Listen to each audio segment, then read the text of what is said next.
இயேசு கிறிஸ்துவின் நாமத்தினால் உங்களை வாழ்த்துகிறோம்.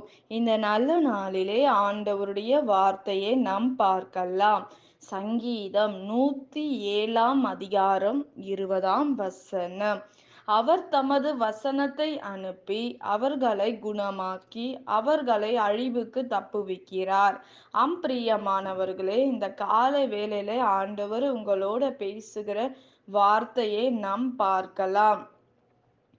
இன்றைக்கு நம்முடைய வாழ்க்கையில் ஆண்டவர் அவருடைய வசனத்தை அனுப்பி நம்மை குணமாக்குகிற தேவனாய் இருக்கிறார்.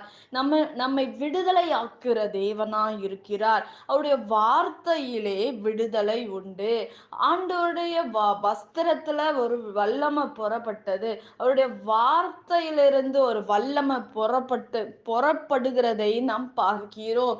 தேவ வசனத்துல அவர் அனுப்பப்பட்ட இந்த வார்த்தையில அனுப்பும்போது இந்த வார்த்தை மூலமாக உடைக்கப்பட்டு இருக்கிற நம்முடைய இருதயம் தேற்றப்படுகிறதை நாம் பார்க்கிறோம்.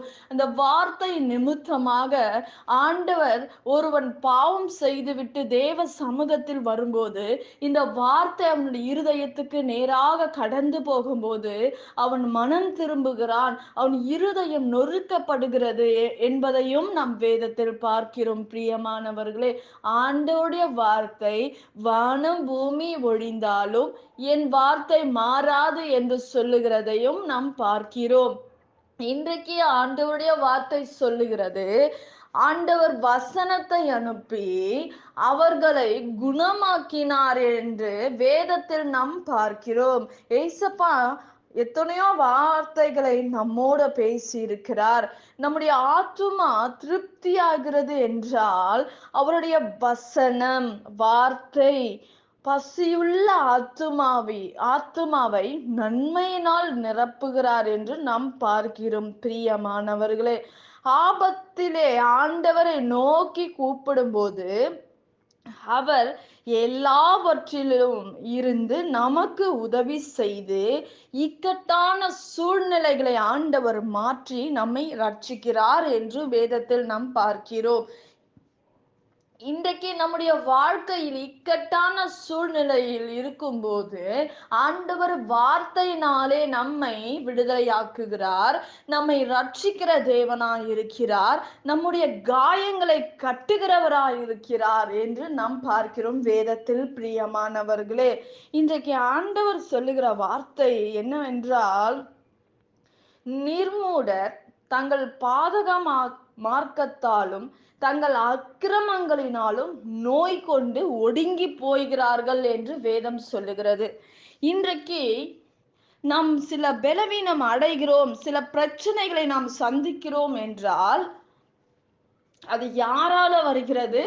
நம்முடைய தவறினால், நம்முடைய பாவங்களினால், நம்முடைய தாறுமாறான வாழ்க்கை நிமித்தமாக நாம் நோய்வாய்ப்படுகிறதையும் நாம் பார்க்கிறோம். நம்முடைய வாழ்க்கையில் நமக்கு ஒரு சந்தேகம் வருகிறது. இவர்கள் எனக்கு ஏதோ செஞ்சு விட்டாங்க, இந்த மனுஷன் எனக்கு ஏதோ செஞ்சுட்டான், அந்த மனுஷன் ஏதோ செஞ்சுட்டான். இல்லைங்க, வேதம் என்ன சொல்லுதுன்னா, வேதத்துல உள்ள வசனத்தை நம்ம பார்க்க வேண்டும். பாதகம்னா நம்ம தடுமாற்றமுள்ள ஒரு வாழ்க்கை, அக்கிரமங்களிலும் நோய் கொண்டு நாம் செய்கிற பாவத்தினால்தான், அக்கிரமக்காரர் பாவத்தின் நிமித்தமாக நாம் நோய்வாய்ப்படுகிறோம் என்று வேதம் சொல்லுகிறது. இன்றைக்கு ஆண்டோட வார்த்தையும் சொல்லுகிறது என்னவென்றால், பாவம் செய்யாமல் இருக்கிற மனிதர்கள், ஆண்டவருக்கு உண்மையா இருக்கிற மனிதர்களுக்கு ஆண்டவர் என்ன செய்வாராம்? வசனத்தை அனுப்பி அவர்களை குணமாக்குவார், அவர்களை ரட்சிப்பார் என்று நம் வேதத்தில் பார்க்கிறோம். இன்றைக்கு பாவமுள்ள ஒரு வாழ்க்கை, பொல்லாதமான ஒரு வாழ்க்கையை வாழ்ந்து கொண்டு இருந்து நீ பாவத்தில் இருந்து கொண்டு அதோடைய பலன் பாவம்.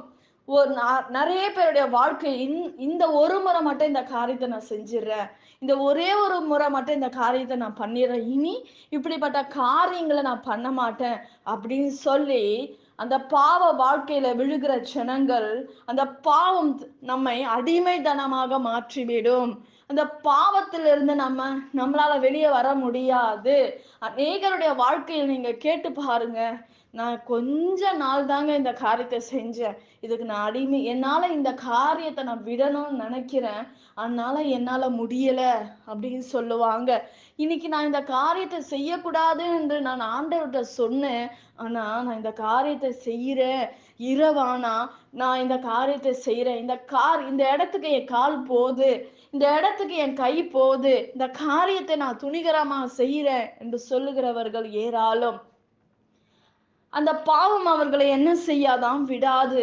அந்த பாவத்துக்கு அடிமையாக அந்த பாவம் அவர்களுக்குள்ளாக கிரிய செய்ய ஆரம்பித்து விடும். பிசாசு அவர்களுக்குள்ளாக ஆர கிரிய செய்கிறதை நாம் பார்க்கிறோம். ஆனால் வேதத்தில் நாம் பார்க்கிற வண்ணமாக வேதம் என்ன சொல்லுகிறது? ஆண்டவர் வசனத்தை அனுப்பி அவர்களை நான் என்ன செய்வேன்? குணமாக்குவேன், விடுதலையாக்குவேன், ரட்சிப்பேன் என்று வேதம் சொல்லுகிறது.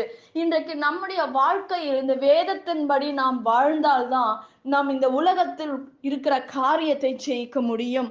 ஆண்டவருடைய வார்த்தை ஆண்டவருக்கு கீழ்ப்படியணும். அந்த வார்த்தைக்கு கீழ்ப்படுகிறவன் எவனோ அவன் பாக்கியவான். அவர்களுக்கு ஆண்டவர் குணமாக்குற வல்லமை கடந்து வரும். ஆண்டவர் வார்த்தை கடந்து வரும். அவர்கள் விடுதலை ஆவார்கள், சுகம் அடைவார்கள் என்று வேதம் சொல்லுகிறது.